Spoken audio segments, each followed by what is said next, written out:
अस्सलामुअलैकुम। Horror stories के एक न्यू एपिसोड के साथ मैं हूँ Mazhar Malik. Thank you so much and love you so much आप सबके प्यार भरे फीडबैक का। मेरी बहन नायला की कल कहानी मैंने आपको सुनाई थी।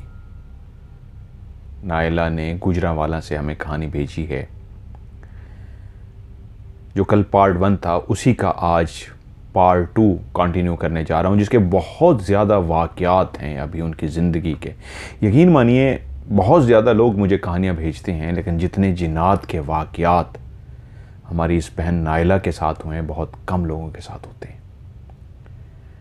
और कल मैं जिस तरह आपको कहा कि एक वाक़या सुनाते सुनाते उनकी जैसी कंडीशन हुई, वो ज़रूर चाहूँगा मैं उनकी कंडीशन भी आपको मैं ज़रा सुना दूँ। मैं एक मिनट ज़रा ऑडियो भी बढ़ा देता हूँ, ये ज़रा सुनिएगा फीलिंग कि कहानी सुनाते हुए भी इंसान की क्या फीलिंग होती है। उसमें वेख्या ते अल्लाह वाले साढ़े दिल च ना बड़ा खौफ आया। ਅਸੀਂ ਦੌੜ ਕੇ ਫਿਰ ਘਰ ਆ ਗਈਆਂ ਵਾਂ ਤੇ ਉਸੇ ਸਕੂਲ ਦੇ ਵਿੱਚ ਹੀ ਇੱਕ ਦਿਨ ਅਸੀਂ ਬੈਠੀਆਂ ਸਾਂ, ਇੰਜ ਸਬਕ ਹੀ ਪੜ੍ਹਨ ਡਏ ਸਾਂ। ਅੱਲਾ ਦੀ अल्लाह अकबर अल्लाह भाई कसम वाली गल है, मैनू याद आया तो मेरे वाकई मेरे रोंगटे खड़े हो गए जे। अल्लाह अल्लाह सोने माफ़ करी। असी बैठे हैं भाई कमरे दे विच, यकसो दम उदों ना ब्लैक बोर्ड हुंदा सी।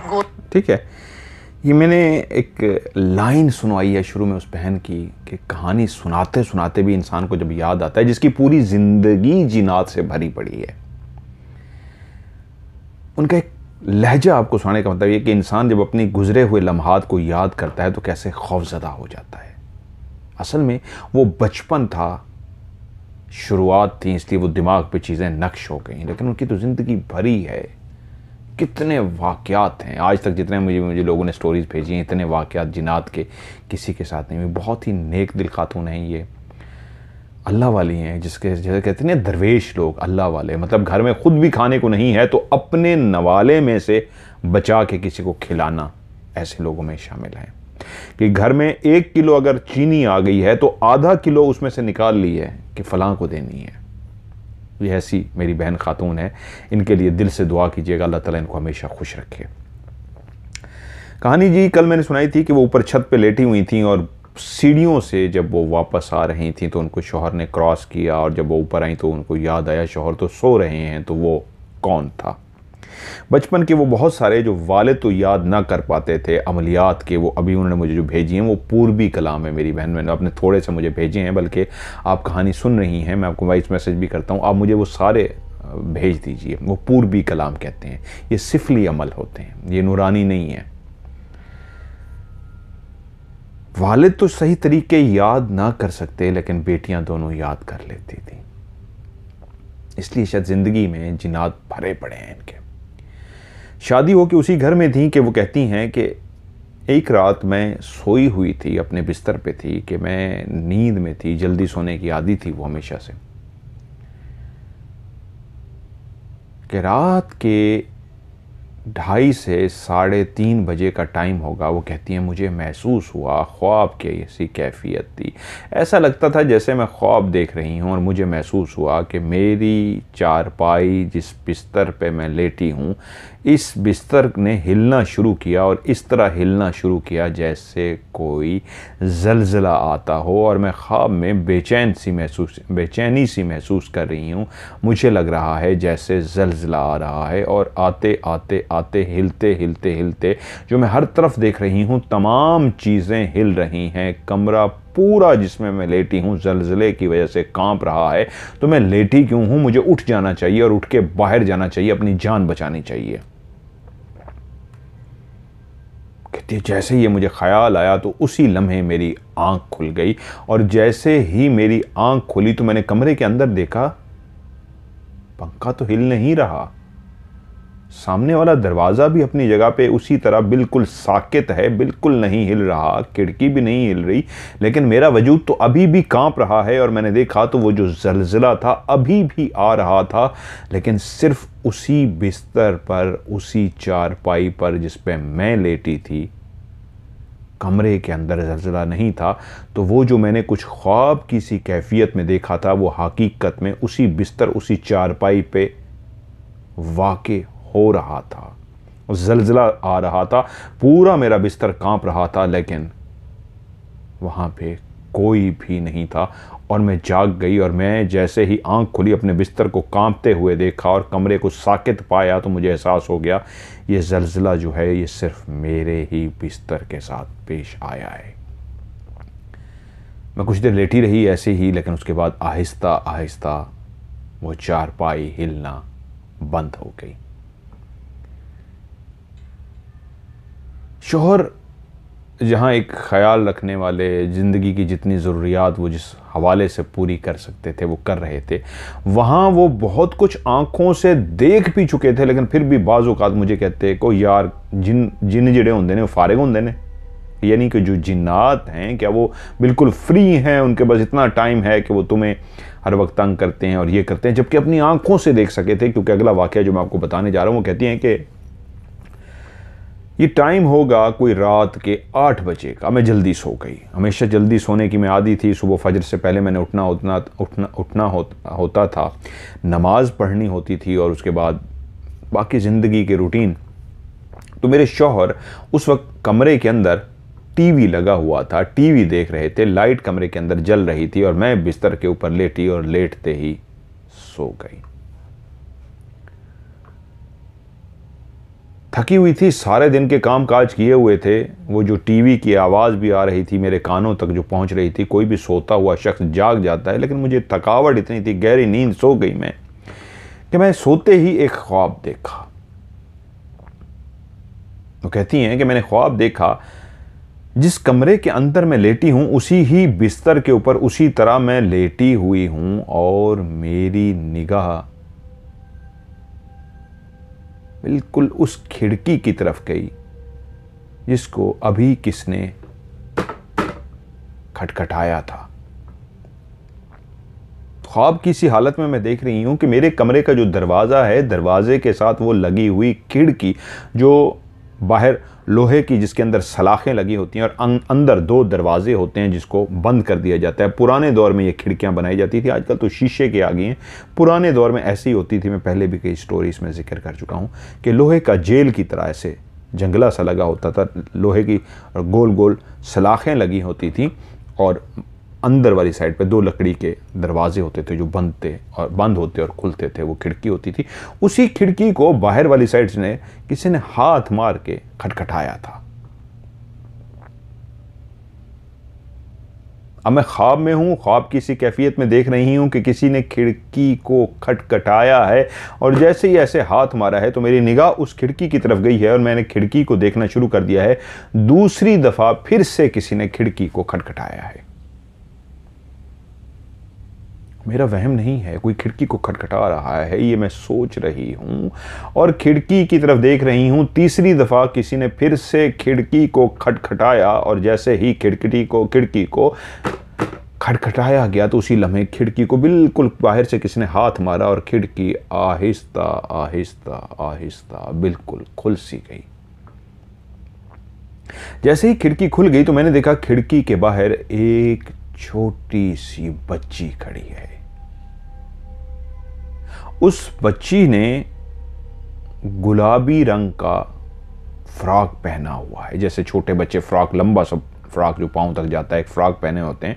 उस बच्ची ने गुलाबी रंग का फ्रॉक पहना हुआ है और गुलाबी रंग की ही सर पे हैट पहनी हुई है। बच्चे अमूमन ईद के दिनों में ख़ास इवेंट्स के ऊपर जिस तरह तैयार होते हैं, शादी ब्याह के ऊपर, ऐसे ही वो बच्ची बिल्कुल तैयार हुई है। बिल्कुल एक आम सी बच्चों की तरह, बिल्कुल एक नॉर्मल शक्ल सूरत की, ना वो बहुत खूबसूरत थी ना वो बदसूरत थी, बिल्कुल एक नॉर्मल शक्ल की छोटी सी बच्ची गुलाबी यानी पिंक जिसको कहते हैं, गुलाबी कलर की फ़्रॉक पहने और गुलाबी कलर की हैट पहने सामने खड़ी है और वो मुझे देख रही है। मैंने उसकी तरफ देखा, क्या यही खिड़की खटखटा रही थी? इसी ने खिड़की को खोला है। और जैसे मैं ये देख रही थी तभी मैंने देखा वो मुझे देखती रही, इस अंदाज में घूर रही थी कि घूरते घूरते उसकी बाजू जो नीचे पहले सीधे करके खड़ी थी, वो बाजू उसने ऊपर की तरफ उठाने शुरू कर दिए और इस अंदाज में बाहें खोल दी जैसे कोई बच्ची अपनी माँ को गले लगाने के लिए भागती है। वालिदैन अमूमन अपने बच्चों के लिए जब ऐसे छोटे छोटे बच्चे होते हैं बाहें खोलते हैं तो बच्चे अपनी बाहें खोल के भागते हुए वालिदैन के पास आते हैं और उनको गले लगा लेते हैं, उनसे लिपट जाते हैं। तो इस अंदाज में वो बाहें उसने ऊपर उठाई और ऐसे बाहें खोल दी जैसे कह रही हो, आओ मेरी बाहों में आ जाओ, मेरे गले लग जाओ। अमूमन ये बड़े बच्चों के लिए कहते हैं, लेकिन वो छोटी बच्ची इस अंदाज में माँ जिस तरह माँ करती है उस अंदाज में वो छोटी बच्ची मुझे गले लगाने के लिए बाहें खोल के खड़ी हो गई। और जैसे ही उसने बाहें खोली तो अमूमन दूसरी तरफ जो भी हो वो उसकी तरफ जाता है कि गले लग सके। मैंने उसी लम्हे देखा कि जैसे ही उसने बाहें खोली मैं उड़ना शुरू हो गई। मैंने देखा कि मैं उड़ना शुरू हो गई और अपनी उस बिस्तर जिस पे लेटी उस बच्ची को देख रही थी, उसी बिस्तर से मैं उठ गई और आहिस्ता आहिस्ता ऊपर की तरफ जाना शुरू हो गई और मैं उड़ना शुरू हो गई। मुझे महसूस हुआ मेरा वजूद फ़ज़ा में है और मैं उड़ रही हूँ। और तभी मैंने चीखें मारनी शुरू कर दी क्योंकि मैं बहुत ऊंची उड़ती हुई जा रही थी और मेरे मुंह से चीखें निकल गईं।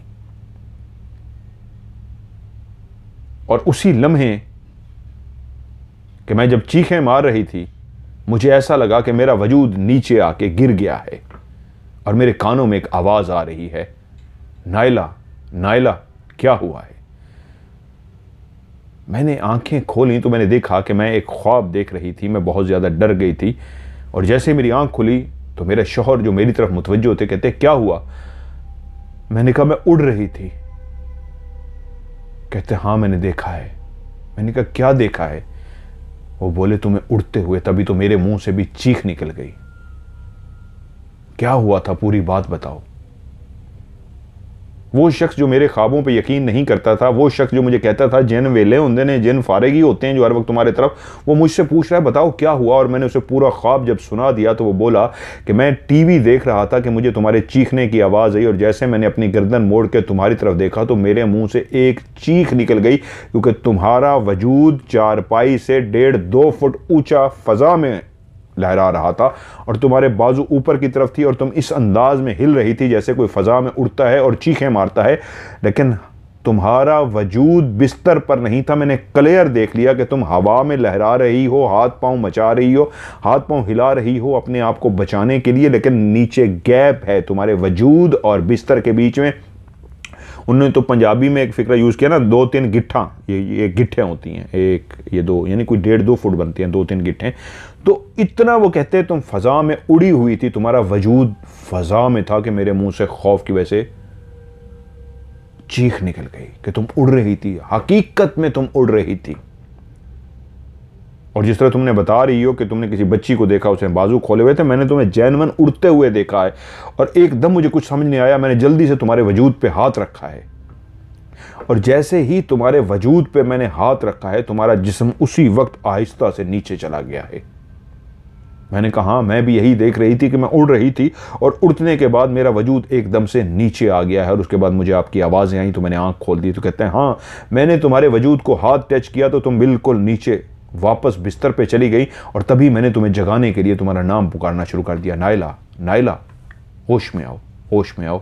और फिर तुमने आंखें खोल दी। वो शौहर भी मेरे बहुत ज़्यादा डर गए थे,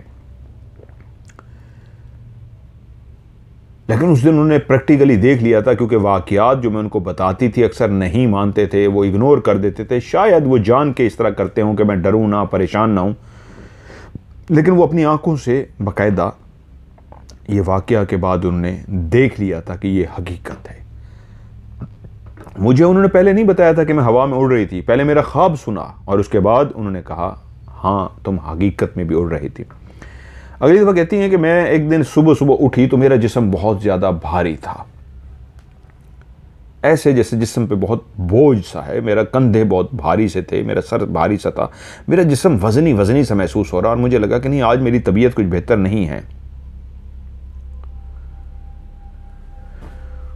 आज मेरा दिल नहीं किया कि मैं उठ के झाड़ू लगाऊं, काम करूं, सारा कुछ करूं, क्योंकि तबीयत के अंदर एक अजीब सी बेचैनी हो रही थी। बच्चे उन दिनों में मेरे छोटे थे, स्कूल नहीं जाते थे, तो मैं उठी हूं, फिर भी हिम्मत करके उनको मैंने नाश्ता वगैरह बना के दिया है, बच्चों को नाश्ता कराया है। नाश्ता कराने के बाद मुझे लगा है कि मुझे अभी कुछ देर सो जाना चाहिए। मैं अपने आप को बेहतर महसूस नहीं कर रही थी। उसी घर के अंदर, हमारे कमरे के अंदर, एक चिड़िया ने घोंसला बना रखा था, और उस चिड़िया के लिए मैं दाना पानी जो भी खाने पीने का एहतमाम कर सकती थी, उसका हमेशा मैं एहतमाम करके रखती। चूं चूं करती वो एक मासूम सी चिड़िया, और बैठती, उसी घोंसले में आती और वापस चली जाती। सुबह होती तो वो चली जाती, शाम होती वापस आती, अपने घोंसले में सो जाती। मैं अपने बिस्तर पे जाके लेट गई, बच्चों को नाश्ता करा चुकी थी, दिल एक अजीब सा बोझ सा, अजीब सा, कुछ समझ कुछ ना आ रही। तो उसी वक्त ऐसे अभी लेटी ही थी, सर्दियों के दिन थे, अब भाई कंबल नहीं दिया था जिस्म पे, कि ऐसा महसूस हुआ एक मक्खी, एक या दो मक्खियां ऐसी आई कि शां शां करके इधर से जाएं और साथ ही मेरे कान की तरफ आए, और मेरे कान की तरफ आए और मेरे कान में आके बाकायदा जैसे कोई कुछ कहने की कोशिश करता है, वो मक्खी ऐसी आवाज़ें निकाले मेरे कान में आके जैसे मुझे कुछ कहने की कोशिश करी, और मुझे समझ ना आए, मैं हाथ मारूं, उसको उड़ा दूं। मक्खी से वो कहती है मुझे वैसे ही एलर्जी है, तो मैं उसको उड़ा दूं। फिर थोड़ी देर के बाद दूसरे कान में मक्खी आए और आके कुछ बोलने की कोशिश करे, एक और मक्खी इधर से आए मेरे इस कान में आके बोलने की कोशिश करे। अमूमन हो सकता है एक मक्खी हो और मुझे तंग कर रही हो, बाजू का मक्खियाँ इस तरह तंग करती हैं, मेरा वहम भी हो सकता था, लेकिन क्योंकि बाद की जो सिचुएशन हुई ना, उसके बाद मुझे पता लगा वो वहम नहीं था। वो मक्खी जैसे मेरे कान में कुछ कहना चाह रही थी। मक्खी से कहती है मुझे बहुत चिढ़ है, और मुझे खुद मक्खियों से बहुत ज़्यादा चिढ़ है। मेरी ज़िंदगी में एडिटिंग के दौरान, जब मैं लाहौर में एडिटिंग कर रहा होता था अपने कमरे में, तो कई दफ़ा मक्खी आ जाना मुझसे बर्दाश्त नहीं होता। जब तक वो मक्खी चली ना जाए ना, मैं काम नहीं कर सकता, मैं छोड़ देता हूँ, या फिर मैं कोई चीज़ उठा लेता हूँ उसको मारने के लिए कि ये मैं मार दूंगा इसको।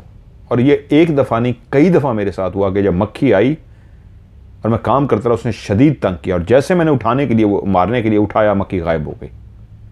मैं एक दफ़ा तो 5 से 7 मिनट तक बैठा रहा, इतना उस मक्खी ने मुझे तंग किया। 5 से 7 मिनट काम छोड़ के बैठा रहा कि इसको अभी मारता हूँ, अभी मारता हूँ। 7 मिनट तक वो नहीं आई। जैसे उसको नीचे रखा, रिटर्न के लिए बैठा, तो थक करके आ गई। तो मैंने हाथ बांध के कहा यार काम करने दो, ये देखो अब पता लग गया है, बस जाओ। ये जिन्नात भी होते हैं जो मक्खी बन के आते हैं, तंग करते हैं। मेरे साथ एक दफ़ा नहीं, कई वाक़यात हैं। खैर इनको आज सुनाता हूँ, अपने वाक़यात भी आपको साथ साथ सुनाता रहूँगा।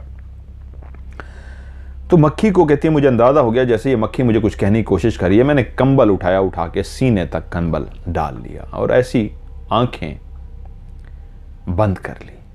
अभी नींद नहीं आई थी, ऐसे लेटी ही थी, आंखें बंद की थी कि एकदम से ऐसा महसूस हुआ जैसे कंबल आहिस्ता आहिस्ता, बजाय कि कोई खींचता है कंबल को, कंबल किसी ने आहिस्ता आहिस्ता आहिस्ता मेरे चेहरे के ऊपर डाल दिया। खींचा नहीं, उल्टा मेरे चेहरे के ऊपर कंबल डाल दिया। मैं ऐसी कैफियत में थी कि एकदम से मुझे महसूस हुआ कि मैं अभी गहरी नींद तो नहीं सोई हूँ, मैं अभी जाग रही हूँ, आंख लगी ज़रूर है, लेकिन ये कंबल किसने मेरे वजूद पे डाला है, मेरे चेहरे पे डाल दिया है। ये जैसे ही मेरे अंदर सोच आई, तो उसी लम्हे कि मैं आंखें खोलती, कि उसी लम्हे मैं समझ पाती, एकदम से मेरी पेट वाली जगह पे बहुत ज़्यादा वज़न आ गया। ऐसा लगता था मेरे पेट के ऊपर जैसे किसी ने भारी भरकम पत्थर रख दिया हो, इतना भारी भरकम कि मेरा सांस बंद होता मुझे महसूस हुआ। और उसी लम्हे मेरे कानों में जो आवाज़ आई, वही चिड़िया जो वैसे तो बोलती थी, कभी चूं चूं करती थी, लेकिन आज इतनी बेचैन हो कि वो चूं चूं कर रही थी कि मुझे लग गया जैसे इस मासूम सी चिड़िया ने भी कुछ देख लिया हो। वो इतना ज़ोर ज़ोर से चीखे जा रही थी, इतना ज़ोर ज़ोर से वो उड़ रही थी मेरे ऊपर, और बार बार बोल रही थी। उसने शायद देख लिया था। मैंने इस अंदाज में चिड़िया को मदद के लिए, जैसे कोई पुकारती है, अमूमन चिड़ियों के घोंसलों में सांप चला जाए ना, तो फिर चिड़िया बेचारी बहुत चीखती है, बहुत चिल्लाती है, उस वक्त पता लगता है ये बेचैन है। तो ऐसी ही कंडीशन कि वो चिड़िया परेशान होकर चूं चूं चूं चूं चूं चूं किए जा रही है, और मैं उस पत्थर, उस बोझ की वजह से जो मेरे पेट पे है, मैं हिल नहीं पा रही, यहां तक कि मेरा वजूद हरकत नहीं कर पा रहा। मेरे हाथ पांव इस अंदाज में है जैसे चिपक से गए हों। अब मेरे मुंह के आंखों तक वो कंबल को डाला गया था। अब मैं कंबल के नीचे आंखें खोल चुकी थी, लेकिन अपने बाजू, अपने टांग, अपना पांव, अपने वजूद को हरकत नहीं कर पा रही थी। आंखें खुल चुकी हैं, मैं नींद में नहीं हूं, लेकिन मेरे वजूद पे, मेरी आंखों के सिर्फ आंखों तक वो कंबल पड़ा हुआ है और मेरा जिस्म हिल नहीं रहा। मैं कुछ कहना चाह रही हूं, बोलना चाह रही हूं, मदद के लिए पुकारना चाह रही हूं, लेकिन आवाज़ तक नहीं निकल रही कि मैंने अपनी आंखों को झपकना शुरू कर दिया तेज़ी के साथ कि आंखों से ही शायद ये कंबल हट जाए, क्योंकि अब कंबल सर तक नहीं था, सिर्फ आंखों तक ही था। और मुझे लगता था कि अगर मैं आंखों को ऐसे झपकती रहूं तो शायद कंबल नीचे हो जाएगा। और ऐसे आंखों को झपकते झपकते मैंने कंबल इतना नीचे कर लिया कि मेरी वाकई एक आंख कंबल के बाहर आ गई। और तभी एक आंख जैसे ही कंबल के बाहर आई तो मैंने उसी लम्हे उस छोटे से कद वाले बोने को खड़े हुए देख लिया। उसी का हाथ ही था जो मेरे पेट के ऊपर था, उसी ने अपने हाथ से मेरे पेट को जोर से पकड़ा हुआ था। ये एक बाबा टाइप सा था, जैसे बाबे होते हैं इस तरह का बाबा टाइप सा, बोना टाइप सा था, बूढ़ा टाइप सा, बाबा सा। और उसी ने अपने हाथों से मेरे पेट को पकड़ा हुआ था और मैंने उसको क्लियर अपनी चारपाई के बिल्कुल पास खड़े उस आंख से देख लिया, इस अंदाज में कि बिल्कुल मेरे पास खड़ा है और उसके दोनों हाथ मेरे पेट पे हैं। और जैसे ही मैंने उस बाबे को, एक खौफनाक से बाबे को, एक खौफनाक तो नहीं कहना चाहिए, कहती मैं डरी ज़रूर, लेकिन इतना भी भयानक नहीं था कि मैं बेहोश हो जाती। बिल्कुल एक नॉर्मल, जैसे कोई दाढ़ी वाला बूढ़ा सा होता है, बाबा सा होता है, ऐसे बाबा सा था, लेकिन छोटे कद का था, बहुत छोटे कद का। अमूमन इंसान का कद 5 फुट 8 इंच होता है, उसका कद होगा कोई 3.5-4 फुट का होगा। छोटे कद वाला बाबा सा था, बुजुर्ग सा, सफ़ेद उसकी दाढ़ी थी, लंबी सी दाढ़ी थी, नाक उसकी काफ़ी लंबी थी, ये उसकी बिल्कुल सफ़ेद थी, पलकें उसकी सफ़ेद थी, सफ़ेद सर पे उसके बाल थे। और वही बाबा मेरे पेट को पकड़ के खड़ा था। जैसे मुझे समझ लग गई तो मैंने फौरी तौर पे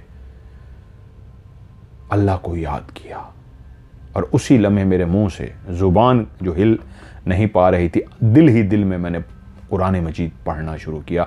और जैसे ही मैंने कुरान मजीद पढ़ना शुरू किया, मुझे ऐसा लगा मेरे हाथ और पाँव जो बिल्कुल सख्त हुए हुए थे, ढीले होना शुरू हो गए। और जैसे मेरे हाथ और पाँव ढीले होने शुरू हो गए, मेरे पढ़ते पढ़ते उस ज़ुबान तक लफ्ज़ आ गए। अब मेरी ज़ुबान हिल रही थी और ज़ुबान से मैं लफ्ज़ अदा कर पा रही थी। मैंने कुरान मजीद को ज़ुबान से पढ़ना शुरू किया तो एकदम से वो जो हाथ मेरे वजूद पे एक पत्थर का सा बोझ डाले हुए थे, वो हाथ आहिस्ता आहिस्ता आहिस्ता पीछे होना शुरू हो गए और मेरा वजूद आहिस्ता आहिस्ता नॉर्मल होना शुरू हो गया। यहाँ तक कि बिल्कुल मैं रिलैक्स हो गई और मैंने आंखें बंद करके मुसलसल पढ़े जा रही थी। जब देखा मेरा वजूद बिल्कुल जो भारी भरकम था बिल्कुल रिलैक्स हो गया है और मैंने तब दोनों आंखें खोल के साइड के पर देखा तो साइड पे कोई भी नहीं था। वो जो बाबा था वो जा चुका था और उसी लम्हे मैंने चिड़िया को देखा। चिड़िया भी अब खामोश हो चुकी है। उसकी चूं चूं की आवाज़ तो आ रही है, लेकिन ऐसी आवाज़ जैसे अब वो रिलैक्स हो चुकी है।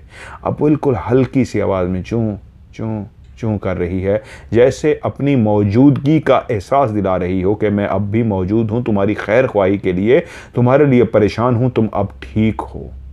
इस अंदाज में बैठी वो चिड़िया भी बोल रही थी और वो मेरी आंखों के सामने ही वो कहती है। मैंने कुछ देर आंखें खोल के उस बाबे को जो खड़ा था साइड पे क्लियर देखा था और जैसे ही मैंने पढ़ना शुरू किया तो उसको उसी लम्हे मैंने गायब होते देखा और तभी मैंने अपनी आंखें बंद कर ली। लेकिन उस दिन फिर मुझे बुखार हो गया। खुदा खुदा करके मेरा बुखार ठीक हो गया, जिंदगी शुरू हुई। कुछ दिनों के बाद फिर से उसी घर में मैं अपने शीशे के सामने खड़ी थी। मैं अपने कमरे में शीशे के सामने खड़ी थी कि मेरी निगाह शीशे से, मैंने देखा मेरे कमरे का पूरा अक्स शीशे के अंदर नज़र आ रहा था। तो मैं एकदम से मेरी निगाह पीछे की तरफ गई तो मुझे ऐसे महसूस हुआ जैसे कोई तेज़ी से कुछ हिला है, कोई गया है। मैंने पीछे मुड़ के देखा, कुछ भी नहीं था। मेरा वहम भी हो सकता था, लेकिन शायद मुझे महसूस हुआ था कि पीछे मुझे कोई मूवमेंट, हरकत करता हुआ तेज़ी से जाता हुआ नज़र आया है। तो कुछ समझ ना आई। दिन का टाइम था और रोशनी थी कमरे के अंदर। तो मैंने कमरे में मुड़ के देखा, पीछे कुछ भी नहीं था, पेटी थी, पेटी के ऊपर मेरे बड़े से पतीले थे वो जो रखे हुए थे उस टाइम। तो मैंने कहा शायद मेरा वहम होगा, और फिर मैं दोबारा अपने शीशे की तरफ मुतवज्जो हुई और उसी लम्हे दोबारा से मुझे महसूस हुआ कि कुछ हुआ है। और मैंने जब शीशे में देखा तो मेरे वो बड़े बड़े जो पतीले थे वो खुद ब खुद आहिस्ता आहिस्ता हिलना शुरू हुई हैं, और ना सिर्फ हिलना शुरू हुए हैं बल्कि शोर होना शुरू हो गया है। और ऐसे हिलना शुरू हुए हैं जैसे हिलते हिलते हिलते इतने ज़ोर ज़ोर से हिलना शुरू हो गए कि बाकायदा डग डग डग डग डग डग डग डग डग डग डग डग जैसे ज़लज़ला आए तो बहुत शदीद किस्म का ज़लज़ला हो और शोर पैदा होता है। इतनी ज़ोर ज़ोर से वो हिल रहे थे कि एकदम मैंने मुड़ के देखा कि क्या मुड़ के देखने पे भी वो मुझे हिलते हुए नज़र आते हैं या शीशे में ही नज़र आ रहे हैं, क्योंकि आवाज़ तो क्लियर आ रही थी, शीशे में हिलते हुए भी नज़र आ रहे थे। लेकिन जैसे ही मैंने मुड़ के देखा पीछे, वो उसी तरह ज़ोर ज़ोर से हिल रहे थे और कमरे में कोई भी नहीं था। तो मैं एकदम से भागी और भाग के बाहर चली गई, समझ गई थी कोई शरारत कर रहा है। पहली दफ़ा भी शीशे में देखा था तो मेरा वहम नहीं था, शीशे में कोई था, उसको मैंने देखा था। और जब मैं बाहर चली गई तो अंदर से थोड़ी देर तक मेरे बाहर जाने के बाद आवाज़ आती रही उन पतीलों की, ठक ठक ठक ठक ठक की, और फिर आहिस्ता आहिस्ता पतीले रुक गए, आवाज़ बंद हो गई। और फिर थोड़ी देर के बाद मैं डरती डरती अंदर गई, कमरे में जाके देखा कमरे में कोई भी नहीं था, पतीले अपनी जगह पे रखे हुए थे। मैंने पतीले के इधर उधर हर जगह पे देख लिया, शायद कोई बिल्ली हो या कुछ भी हो, कुछ भी नहीं था, उन पतीलों को हिलाया गया था। फिर कहती हैं कि एक रात का टाइम था, बाहर सहन में टीवी उठा के, एक टेबल होती थी, छोटा सा टीवी था हमारा, तो टीवी उठा के, अब हमारे घर में भी ये होता, हमारा तो खैर टीवी बहुत बड़ा होता था, वो इतना बड़ा होता था उसको उठा के लाना बड़ा अजाब होता था। हमें कहा जाता था तो 2 बंदे हम पकड़ते थे और उसको ला के बाहर रखते थे, सहन में रखा जाता था गर्मियों में, और सर्दियों में कमरे में होता था। तो वो कहती हैं कि हर बंदे को याद आ गया जाता होगा, हर बंदे के घर में टीवी था, टीवी एक ख़ास होता था, सबके लिए बहुत ज़्यादा ख़ास होता था। सारी फैमिली इकट्ठी होकर बैठी होती थी ड्रामा देखने के लिए। ड्रामा हम लोग भी सारे इकट्ठे बैठ के देखते थे, और जितने लोग ड्रामा बैठ के देखते थे उनमें से कुछ बच गए हैं, बाकी सारे अल्लाह को प्यारे हो गए। और आप लोगों में से भी जो कहानी सुन रहे होंगे, यंग भी सुनते हैं, अल्लाह उनको लंबी उम्र दे, सबको अल्लाह लंबी उम्र दे। जो मेरी उम्र के होंगे उनको याद आ जाएगा कि हाँ हमारा भी टीवी था, और कितने लोग थे जो हम बैठ के टीवी देखते थे इकट्ठे, उनमें से कितने कम रह गए हैं, बाकी सारे चले गए। उस टीवी ने सब कुछ जोड़ के रखा हुआ था। ड्रामे के टाइम पे हम तो अपनी अपनी प्लेट पकड़ के, रोटियां सालन प्लेट में लेके जल्दी से भाग के अपनी जगह, किसी जगह फर्श पे बैठना होता था, बड़े सोफ़ों पे, चारपाइयों पे उधर उधर बैठते थे। हम तो ज़मीन पे बैठते थे और खाना बैठ के खाते थे, टीवी देखते थे। तो कहती ऐसे ही मैं, टीवी बाहर मेज़ था, एक मेज़ के ऊपर टीवी रख दिया, पीछे उसके स्विच लगा हुआ था, और पीटीवी का ड्रामा लगता होता था उस दौर में। पीटीवी ही था और तो कोई था भी नहीं। तो मैं थी, मेरा एक छोटा बेटा था घर में उस टाइम, और ड्रामा लगा हुआ था और मैं ड्रामा देख रही थी। मेरा फेवरेट ड्रामा था और मैं बड़ी मस्त होके इन हमाक से उस ड्रामे को देख रही थी कि मेरा छोटा बेटा जो था वो भी ऐसे कहीं चलता हुआ आया और टीवी के बिल्कुल सामने नीचे बैठ गया। जैसे मैंने कहा ना, नीचे अक्सर बैठ जाते थे बच्चे, अमूमन करीब जाके बैठते थे हम। मुझे भी याद है जब हम बच्चे थे तो टीवी के करीब जाके बैठते थे। घर वाले कहते थे आंखें ख़राब हो जाएंगी, पीछे होके बैठो, लेकिन हमें आगे ही बैठना होता था। तो कहती मेरा छोटा बेटा भी टीवी के बिल्कुल करीब आगे बैठ गया और मैं ड्रामा देख रही हूँ। टीवी पे ड्रामा लगा हुआ है, रात का टाइम है, दुनिया रवां दवां है, लेकिन एक अंधेरा है, अंधेरा रात है, और रात जब होती है तो सब सोने की तैयारियां करते हैं, खाते हैं, ड्रामा देखते थे। तो मैं इन हमाक से जिस ड्रामे को देख रही थी कि वहीं पे मेरी आंखों ने मंजर देखा कि मेरा वही छोटा सा जो टीवी है अपनी जगह से खुद ब खुद ऐसे उड़ा है, बाकायदा जैसे कोई टीवी को उठाए और नज़र ना आए, ऐसे टीवी खुद ब खुद उड़ा है और थोड़ा सा ऊपर उड़ा है, तकरीबन कोई जैसे 7-8 इंच या 1 फुट कह लीजिए, मेरी आंखों ने उसको क्लियर देखा कि वो छोटा सा टीवी खुद ब खुद अपनी जगह से उड़ा है और उड़ने के बाद आगे बैठे हुए मेरे बेटे पे गिर गया है। ये ऐसे ही था जैसे किसी ने टीवी को उठाया हो और उठाने के बाद बच्चे पे आहिस्ता से, जोर से नहीं, आहिस्ता से बच्चे पे फेंक दिया हो।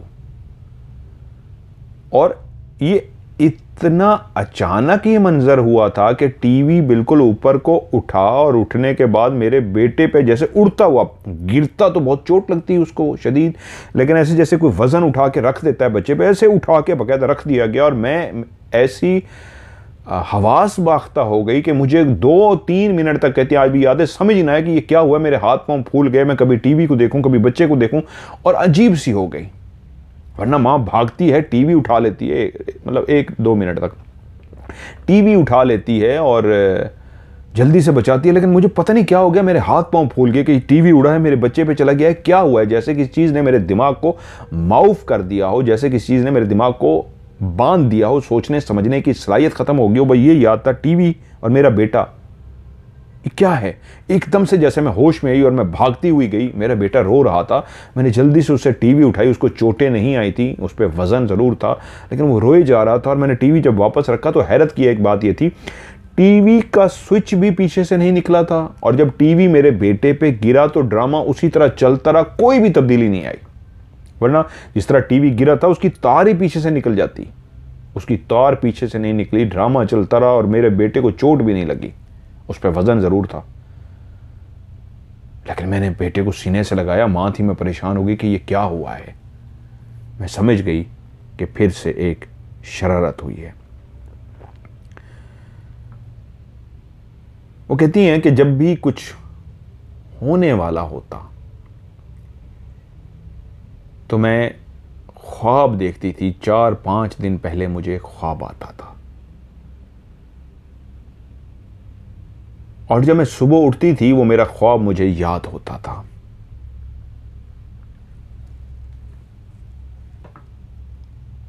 मैं जब भी अपना ख्वाब अपने शौहर को सुनाती थी कि मैंने ख्वाब देखा है, मुझे डर लग रहा है ये कुछ होगा, तो आगे से कहते वही जुमला जो मैंने पहले कहा कि जिन वेले ने तेनू ही ख्वाब खांदे ने, कि जिन जो हैं वो फारिग हैं, वो फ्री हैं, वो तुम्हें हर वक्त ख्वाब दिखाते रहते हैं। और नहीं कुछ नहीं होता है, मैं तुम्हारा ख्वाब होता है, मैं तुम्हारा वहम होता है, कुछ भी नहीं होता। और जो कुछ भी मैं उनको बताती थी 4-5 दिन पहले, उसके 4 या 5 दिन के बाद वैसा हो भी जाता था। और एक दफ़ा नहीं, ऐसा कई दफ़ा हो चुका था, उसके बावजूद मेरे शौहर मानने को तैयार नहीं होते थे। जब भी मैं कोई ख्वाब देखती उनको बताती कि ये होने वाला, वो कहते हो छड़ दे, ख्वाब है, एवं कुछ भी नहीं होता। लेकिन फिर हो जाता था, लेकिन मानते फिर भी नहीं थे। आंखों से देख चुके थे मेरा कई दफ़ा, लेकिन वो नहीं मानते थे। और कई दफ़ा ऐसा होता था कि मैं बैठी होती थी रात को कि अभी सोती हूँ, तो बाकायदा मेरे कंधे पे पीछे से ऐसे हाथ रखा जाता, इस अंदाज में जैसे किसने हाथ रखा है, और उस हाथ ने बाकायदा तौर में मुझे पकड़ के लिटा दिया है। बाकायदा तौर पे जैसे कोई पकड़ता है आपको पीछे से पकड़ने के बाद ऐसे आहिस्ता आहिस्ता आपको लिटा देता है कि आप जाके बिस्तर पे लेट जाएं, ऐसे ही मुझे लिटा दिया जाता बाकायदा तौर पे। और एक दफ़ा नहीं, कई दफ़ा ऐसे हुआ कि मुझे ऐसे महसूस होता था कि किसी के हाथ आए हैं और वो हाथ मुझे आहिस्ता आहिस्ता नीचे लिटा देते थे। कि फिर एक दफ़ा ऐसा ही हुआ, मैं बैठी हुई और मैंने ख्वाब देखा, बैठी हुई हूँ, बाकायदा एक हाथों का लम्स सा महसूस हुआ ऐसे, और मेरी आंखें बंद होना शुरू हो गई और मुझे बाकायदा लिटा दिया गया। मैं सो गई। वहीं पे मैंने एक ख्वाब देखा, एक कच्ची बहुत बड़ी दीवार है,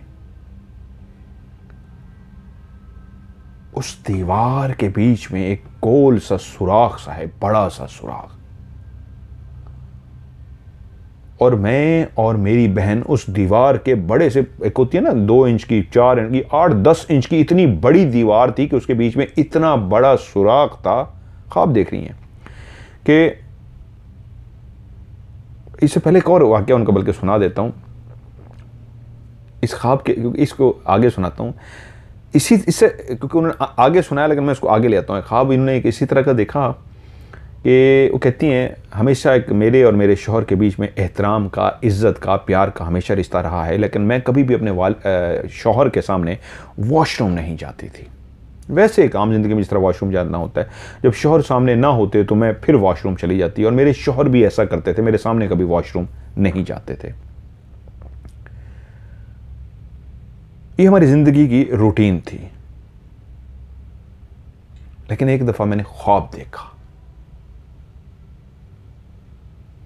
कि शौहर घर पे नहीं है, मैं घर में अकेली हूं और मुझे वॉशरूम जाने की हाजत पेश आई है। मैं उठी हूं,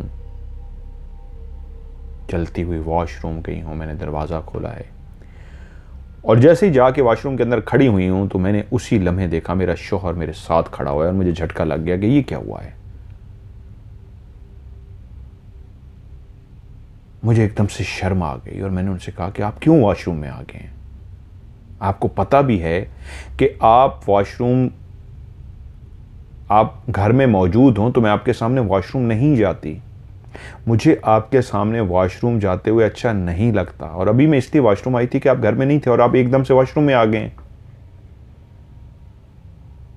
मुझे नहीं अच्छा लग रहा, आप बाहर जाएं। तो उसी वक्त खड़े हुए मेरे शौहर ने मेरी गाल पे प्यार किया। बीवी बीवी होती है, मोहब्बत होती है, एक रिश्ता ऐसा होती है। तो मैंने भी उनको एक मोहब्बत का रिश्ता होता है अपनी मियाँ बीवी के बीच में, उनको गले से लगाया। और जैसे गले से लगाया तो मुझे उस वक्त महसूस हुआ कि सामना खड़ा हुआ जो शख्स है उसके जिस्म से एक खुशबू है, ना वो बदबू है ना वो अच्छी खुशबू, एक अजीब सी महक है। एक ऐसी महक उसको सूंघते हुए मुझे महसूस हुआ कि ये तो एक अजीब व गरीब सी महक है, और ऐसी महक मैंने इससे पहले जिंदगी में कभी महसूस ही नहीं की। मैंने कभी इस महक को महसूस नहीं किया। ये कैसी अजीब व गरीब है, मतलब बदबू भी नहीं कह सकते, अच्छी खुशबू भी नहीं कह सकते। और जैसे ही वो मुझे महक आई गले लगे हुए तो मैं एकदम से पीछे हट गई और मैंने अपने शौहर का नाम पुकार के कहा, फर्दी नाम कोई भी कर दिया, करीम कर लें, मिलता जुलता मैंने रख लिया कि करीम।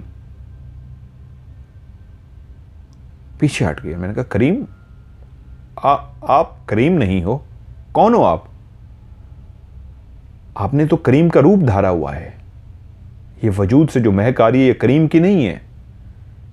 कौन हो जिसने मेरे शौहर करीम की तरह का हुलिया बना रखा है, जिसका चेहरा भी बिल्कुल मेरे शौहर करीम की तरह है? तुम करीम नहीं हो, लेकिन इस वक्त तुम्हारा पूरा हुलिया मेरे शौहर करीम की तरह है। क्यों तुमने वजूद धारा है मेरे शौहर की तरह का? और मैं पीछे हट गई, डर सी गई, और मुझे लग गया कि सामने खड़ा हुआ शख्स करीम नहीं है, कोई और है। तो उसी लम्हे उस सामने खड़े हुए शख्स जो बिल्कुल मेरा शौहर था, जिसका वजूद, जिसका चेहरा बिल्कुल मेरे शौहर की तरह था, वो मुस्कुराया, उसने मेरी गाल पे प्यार से हाथ फेरा और तेजी से गायब हो गया। वहीं खड़ा खड़ा गायब हो गया और मेरी आंख खुल गई। और जैसे ही मेरी आंख खुली तो कमरे के अंदर उसी तरह की ही महक फैली हुई थी जैसी मैंने ख्वाब में महसूस की थी, ना अच्छी ना बुरी महक। और वो महक उससे पहले कमरे में आज तक नहीं आई थी। जैसे ही मेरी आंख खुली और मैंने देखा ये ख्वाब था, लेकिन मुझे ऐसा महसूस हुआ जैसे किसी ने मेरी गाल पे वाकई हाथ फेरा हो, और गाल पे ही हाथ फेरने की वजह से मेरी आंख खुली थी। और जैसे ही मुझे महसूस हुआ किसी ने मेरे गाल पे हाथ फेरा, मैंने आंख खोल दी, तो मुझे आंख खुलते ही पहला एहसास ये हुआ कि ये ख्वाब था, लेकिन अभी अभी मेरी गाल पे किसने हाथ फेरा है, और हाथ फेरने की ही वजह से मेरी आंख खुली है। ये मैंने जैसे ही सोचा तो उसी लम्हे नाक के अंदर वो खुशबू भी आ गई जो ख्वाब में एक अजीब सी मैंने उसके बदन से खुशबू महसूस की थी। मैंने कहा ऐसी तो खुशबू ही हुई है, इसका मतलब है जो क्या मैं ख्वाब में देख रही थी हकीकत में भी कुछ ऐसा था। और मैं डर गई। अब क्या ये ख्वाब था या हकीकत, अगले वाकये के बाद ये बात आपको क्लियर हो जाएगी, क्योंकि अगला वाकया मैंने क्यों रोका, वो ये पहले क्यों सुनाया, अगला वाकया सुनिए। वो कहती हैं हम दोनों बहनें उस दीवार में बने बड़े से सुराख के अंदर लेटी हुई हैं, आमने सामने लेटी हुई हैं, गोल से जो है ना आमने सामने। तो मैं और मेरी बहन आपस में दोनों बातें कर रहे हैं, और मेरी बहन मुझसे कहती है, नाइला तुम्हें एक बात बताऊं आज, दिल की बात। मैंने कहा हाँ बोलो। कहती मैंने बात आज तक किसी को नहीं बताई, ये मेरे दिल में है और तुम्हें बताना चाहती हूँ, क्या तुम्हें बताऊं? मैंने कहा हाँ बताओ। तो मुझे कहती है, तुम्हें पता है मेरे बच्चे क्यों नहीं है? उसके बच्चे नहीं है। मैंने कहा हाँ बताओ, तुम्हारे बच्चे क्यों नहीं है? तो कुछ देर चुप रही और उसके बाद अपने ससुर का नाम लेके बोली, उन्होंने मेरे ऊपर जादू कर रखा है, उन्होंने मेरे पेट को बांध रखा है। वो नहीं चाहते मेरी औलाद हो, वो चाहते हैं कि मेरी औलाद ना हो और उनका बेटा मुझे छोड़ दे। वो मुझे पसंद नहीं करते, इसलिए उन्होंने मेरी कोख को बांध रखा है। मैं जानती थी कि उसका वो जो ससुर था, जो वो नाम ले रही थी, वो अमलियात वगैरह करता था, काले जादू वगैरह करता था, बहुत मशहूर था उसके बारे में। और मेरी बहन उसके बारे में कह रही थी कि उसने मेरी कोख बांध रखी है। तो मैं उससे बोली, और नहीं नहीं पगली, ऐसी कोई बात नहीं है, ये अल्लाह ताला की मर्जी होती है, कोई किसी का पेट नहीं बांध सकता। वो तेरे दिमाग में ऐसा वहम है, ऐसी बात है, असल हकीकत में ऐसा कुछ भी नहीं है। तो वो एकदम से बोली, कोई भी मेरी बात का यकीन नहीं करता, आज तुमसे दिल की बात की है तो तुम भी मेरी बात मानने को तैयार नहीं हो। तुम्हें भी ऐसा लगता है कि मैं तुम्हें भी ऐसा लगता है कि मैं ऐसे वहम कर रही हूं, तुम्हें भी मेरी बात का यकीन नहीं आया, कोई भी मेरा यकीन नहीं करता, तुम भी मेरा यकीन नहीं कर रही। जैसे उसने ये कहा तो एकदम से मुझे गुस्सा आ गया। लैला कहती है, जब मेरी बहन रोई और मुझे कह रही कि तुम भी मेरा यकीन नहीं करी, कोई भी मेरा यकीन नहीं करता, तो वो रोना शुरू हो गई इस बात पे कि मैंने उसकी बात का यकीन नहीं किया। तो मुझे एकदम से गुस्सा आ गया। ये ख्वाब की सी कैफियत है, ये ख्वाब में देख रही है कि दोनों बहनें एक दीवार के बीच में बैठी और बातें करी। वो कह रही मैं एक ख्वाब देख रही हूं। जैसे मुझे कहती हूँ एकदम से गुस्सा आ गया, तो मैंने कहा मैंने इसको नहीं छोड़ना। उसके ससुर का नाम लेके, मैं ससुर लफ्ज़ इस्तेमाल कर देता हूँ, मैंने तेरे ससुर को नहीं छोड़ना। और उसी लम्हे मैंने देखा जिस दीवार के अंदर बैठी हैं, मैं उस दीवार से निकल के उस सुराख से बाहर खड़ी हुई हूँ। और जैसे ही खड़ी हुई हूँ, मेरा कद आहिस्ता आहिस्ता बढ़ना शुरू हो गया है, बढ़ना शुरू हो गया है। इतना लंबा मेरा कद हो गया है जितना कमरे की छत होती है, कमरे की छत जितना मेरा लंबा कद हो गया है। और उसी वक्त मेरी जो शक्ल है, रंग और रूप है, वो भी सब का सब बदल गया है। ऐसी मेरी लंबी जुबान हो गई है, मेरे 2-3 बाकायदा हाथ निकल आए। उन्होंने एक लफ्ज़ काली माता का इस्तेमाल किया है, उनको शायद वही लफ्ज़ मिला, मतलब वो बहुत ही मासूम सी है मेरी बहन के, जिस तरह वो होती है इस अंदाज में उन्होंने कहा। मेरे हाथ हो गए और मेरी ज़बान ऐसे बाहर निकल आई है, लाल सी ज़बान, और मैं शदीद गुस्से में हूँ और मेरे पाँव बहुत बड़े बड़े हो गए हैं। और मैं कह रही हूँ मैंने इसको छोड़ना नहीं है, मैं देख लेती हूँ इसको। और मैं जैसे ही आगे चली हूँ, दस तो मेरे पाँव ऐसे बड़े बड़े थे, और जब मैं ज़मीन पे पाँव रखती थी तो बाकायदा पूरी ज़मीन हिल जाती थी। मैं एक इतनी लंबी हो चुकी हूँ, जैसे कोई 15-20 फुट ऊंचा कमरा होता है, 15-20 फुट ऊंचा मेरा कद हो चुका है, काली स्याह हो गई हूँ, मेरी ज़ुबान बहुत बड़ी है, 3-4 मेरे हाथ हैं और इतने बड़े बड़े पाँव हैं। जब मैं चल रही हूँ दस तो एक ज़मीन हिल रही है, और 10 की जब आवाज़ आती है तो बाकायदा धूल उठती है, कदम ज़मीन पे पड़ता है, धूल उठती है और ज़मीन हिल जाती है। और तभी मेरे सामने छोटे छोटे, मतलब इंसानी कद से छोटे छोटे जो बोने होते हैं, ढेर सारे जमा हो गए हैं और मुझे रोक रहे हैं, मत जाओ, रुक जाओ। और मैं इतने गुस्से में हूं कि उनके ऊपर पाँव रखना शुरू कर देती हूँ। डस वो मेरे पाँव के नीचे कुचले जा रहे हैं। मैं इतना गुस्से में आ चुकी हूँ कि डस सब मुझे पीछे से रोक रहे हैं, रुक जाओ, मत करो, ना आगे जाओ। लेकिन मेरा गुस्सा ठंडा नहीं हो रहा, मैं डस करती हुई आगे बढ़ रही हूँ, क्योंकि मेरे जहन में वो शख्स था, मुझे पता था वो अमलियात करता है और अच्छे अमलियात नहीं करता, काले जादू करता है, और उसने मेरी बहन के कोख बांध दी है। तो मैं ऐसे डज करती नीचे देती हुई, बोनों को ऐसे लताड़ती हुई और ऐसे धूल उड़ाती हुई चलती हुई आगे जा रही हूँ कि देखती हूँ आगे मेरी माँ खड़ी है। और मेरी माँ ने हाथ का यूँ इशारा किया और कहा, नायला शांत हो जा। ये लफ्ज़ बाकायदा का शांत का लफ्ज़, ये हिंदी वर्ड है। नायला शांत हो जा। और जैसे ही मेरी माँ ने मुझे कहा शांत हो जा, तो उसी वक्त मैं रुक सी गई माँ के बिल्कुल सामने जाके, और वो जो मेरा कद 20 फुट ऊंचा हुआ था, वो मेरा कद आहिस्ता आहिस्ता आहिस्ता नीचे होना शुरू हो गया। इतना नीचे होना शुरू हो गया कि बिल्कुल मैं माँ के बराबर आ गई। माँ से अब थोड़ी सी ऊंची थी। आम इंसानों का कद, जो औरतों का कद होता है 5 फुट 4 इंच 3 इंच 5 इंच, तो मैं तकरीबन अभी भी 5 फुट ऊंची थी। 5 फुट नहीं, 6 फुट मेरा कद था। माँ से काफ़ी ऊंची थी और नीचे करके माँ को देख रही है, और मेरी माँ कह रही है रुक जा, क्या कर रही है तू? लड़ने जा रही है, तू लड़ेगी, किसी को नुकसान पहुंचाएगी। तो मैं आगे से कह रही हूँ माँ बहुत हो चुका, मैं अब नहीं छोड़ूंगी। तो मेरी माँ कह रही है ऊपर अल्लाह है ना, तो तू अल्लाह के कामों में मुदाखलत देगी? ये सब छोड़, तू अल्लाह पे छोड़ दे, अल्लाह इसका बदला लेगा। तो मैं आगे से कह रही हूँ माँ अल्लाह ने ही तो कहा है इंसानों को कि जब जुल्म हद से बढ़ जाए तो अपने इंसाफ लेने के लिए खड़े हो जाओ। जब जालिम जुल्म की इंतहा कर दे तो चुप मत बैठो, खड़े हो जाओ, मुकाबला करो उसका। तो हम कमज़ोर हैं, उसने समझ क्या रखा है? मैं कमज़ोर नहीं हूं, मैं बदला ले सकती हूं, मैं मुकाबला कर सकती हूं। माँ मैं मुकाबला करूंगी, मैं बदला लूंगी उससे, मैं उसको छोड़ूंगी नहीं। और मेरा हुलिया अभी तक वही है, काली माता की तरह का, और मेरे हाथ उसी तरह के हैं, और मैं गुस्से में हूं कि मैं जुल्म का बदला लूंगी, नहीं छोड़ूंगी मैं उसको। और मेरी मां कह रही है नहीं, शांत हो जा, मैं तुझे कह रही हूं ना अल्लाह पे छोड़ दे। मुझे पता है तू सही कह रही है कि तूने उसको छोड़ना नहीं है, और तू कह सकती है अल्लाह देख रहा है ना, अल्लाह देख लेगा, छोड़ उसको तू। और तभी मैं गुस्से में आ जाती हूँ कि मेरी माँ ने मुझे रोक दिया है और मैं आगे नहीं जा पा रही, और मुझे आगे जाना था। और जब मैंने माँ को रोक दिया है तो मैं गुस्सा में भरी हुई थी, और मैंने चीखें मारनी शुरू कर दी कि नहीं, मुझे जाना था, मेरी माँ ने मुझे रोक दिया। और मैंने चीखें मारनी शुरू कर दी, और चीखें मारते मारते मेरी आँख खुल गई। और जब मेरी आंख खुली तो मैंने देखा मैं नींद की इसी कैफियत में चीखें मार रही थी, और चीखें मारते मारते मेरी आंख खुली है। और जब मेरी आंख खुली है तो तब भी मैं चीखें मार रही थी, और सारा ख्वाब मुझे अच्छी तरीके याद था कि मैंने ख्वाब देखा है, और बहुत बुरा ख्वाब देखा। मैं चीखें मार रही हूँ कि मैं तो अपनी बहन का बदला लेने जा रही थी, चीखें मार रही थी, लेकिन ये सब ख्वाब था।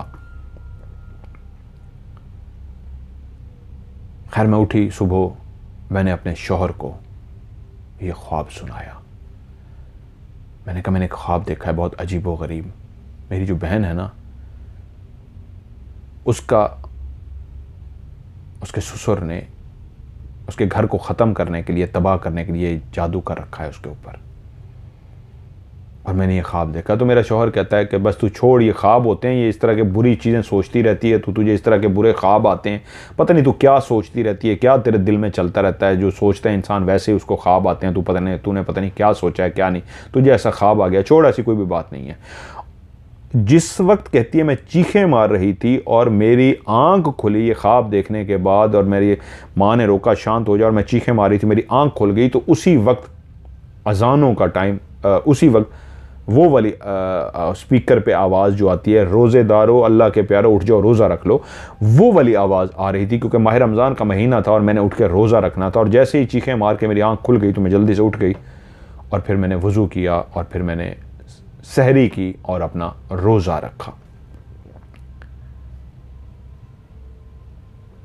अगले दिन अपने शोहर को बताया, उसने कहा नहीं ये दिमाग का वहम होता है, कोई भी ऐसी बात नहीं, और बात आई गई होगी। जब मैंने ये ख्वाब देखा, ख्वाब देखने के कोई तकरीबन मैंने कोई 10 दिन गुजरे होंगे कि 5 या 7 दिन के बाद 20वां रोज़ा था। तो वही ससुर जिसका ख्वाब में मेरी बहन ने जिक्र किया था कि उस ससुर ने बांध रखा है, तो वही ससुर 20वें रोज़े को मस्जिद में इत्काफ के लिए गया। शाम के टाइम मगरिब के बाद इत्काफ में लोग बैठते हैं, तो वो 20वें रोज़े को मगरिब के बाद जाके इत्काफ में बैठा। मगरिब की नमाज़ पढ़ी, रोज़ा खोला, मगरिब के बाद नमाज पढ़ी और बैठ के, और रात सारी उसने जो इबादत करनी थी उस तरह उसने इबादत की। 2-3 घंटे उसने इबादत की, रात सारी नहीं, 2-3 घंटे बैठ के उसने इशा के बाद इबादत की, और एक ऐसा सिलसिला चल रहा था जहाँ पे ज़िक्र हो रहा था अल्लाह ताला का, और सारे वहाँ पे जमा थे, पहली रात थी, सारे वहाँ पे थे। तो वो ससुर भी वहाँ पे मौजूद थे और ज़िक्र सुन रहे थे कि एकदम से उठे। साथ वाले ने पूछा कहाँ जा रहे हो? कहा वज़ू दोबारा करके आता हूँ, मेरा वज़ू टूट गया। यकीनन जब आप मस्जिद में बैठे हों, कोई इस तरह की हवा खारिज हो जाए, कुछ भी हो जाए, वज़ू टूट जाता है, तो आप वज़ू करके आते हैं। तो उसने कहा मैं दोबारा से वज़ू करके आता हूँ, वॉशरूम भी जाना है मैंने। उसने कहा ठीक है। वो उठे हैं अपनी जगह से, वो ससुर, और चलते हुए वॉशरूम चले गए। तकरीबन 5-7 मिनट गुजर गए हैं, किसी की भी तवज्जो नहीं थी, सारे अपने वो बयान सुनने में लगे हुए थे जो मस्जिद में बयान हो रहा था, और यही था दिमाग में वो सभी आते ही होंगे। तो 7 मिनट बाद वो गुस्ल खाने में गए, गुस्ल खाना कर वॉशरूम में गए। वहाँ से फारिग होके जैसे ही वो उधर जहाँ पे वज़ू करने की जगह बनी हुई थी, उस जगह पे अभी पहुँच नहीं पाए थे, वॉशरूम से निकले ही थे कि वहीं पे गिरे और अल्लाह को प्यारे हो गए। एक रात भी इत्काफ में ना बैठ सके और अल्लाह को प्यारे हो गए। ना कहते हैं उनको दिल का दौरा पड़ा था, समझ नहीं आ सके उनके साथ हुआ क्या है। दिल का दौरा भी नहीं पड़ा, कुछ भी नहीं हुआ। वहां जो और लोग वजू कर रहे थे वो कहते हैं एकदम से बंदा चलता हुआ आया हमारे सामने और एकदम से जमीन पे गिरा है, जैसे किसी ने उठा के मारा हो, पटका हो उसको। ऐसे जैसे कोई छलांग मार के गिरता है ना, एक होता है उड़ के नहीं, ऐसे झटका मारा है उसने, झटका मारा है और जैसे उछला हो थोड़ा सा, ऐसे थोड़ा सा उछला है उसने, झटका मारा है, नीचे ज़मीन पे गिरा है और ख़त्म। वरना किसी को हार्ट अटैक आता है ना तो खड़े खड़े उसका दिमाग वो बंद होता है, उसका आंखें बंद होती हैं और उसको चक्कर से आते हैं, चक्कर से नहीं आते, उसका दिमाग बंद हो रहा होता है। और वो क्योंकि मेरे साथ एक हो चुका है, एक प्रोग्राम में, राज का ही प्रोग्राम मैंने किया था,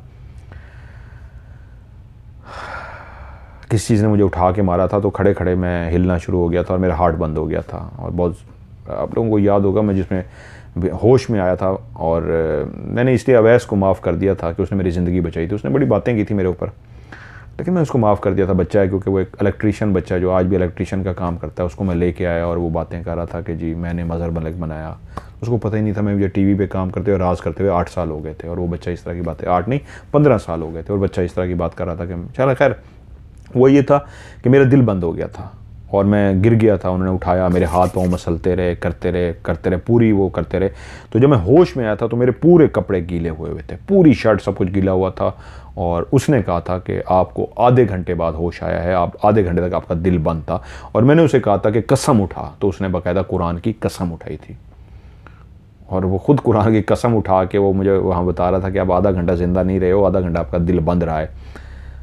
तो कसम तो कोई ऐसे नहीं उठा लेता। तो वो वाकई मेरा आधा घंटा दिल बंद रहा था, बकौल उसके बाखुदा अल्लाह जानता है, मुझे नहीं पता मैं कितनी देर बेहोश रहा हूँ, मैं कसम उठा रहा हूँ, मुझे नहीं पता मैं कितनी देर बेहोश रहा हूँ। उसने मुझे बताया था कि आधा घंटा, और मैं वाकई ज़िंदगी में नहीं था, ये मेरे साथ हो चुका है। तो हुआ कुछ भी नहीं, आते खड़े खड़े मैं ऐसे जब हिल रहा था ना तो बस चक्कर सा हिल रहा था, बस मुझे इतना याद है, हिला हूँ और उसके बाद कुछ भी याद नहीं है, कुछ भी नहीं याद होता, आप चले जाते हैं। ये होता है हार्ट अटैक।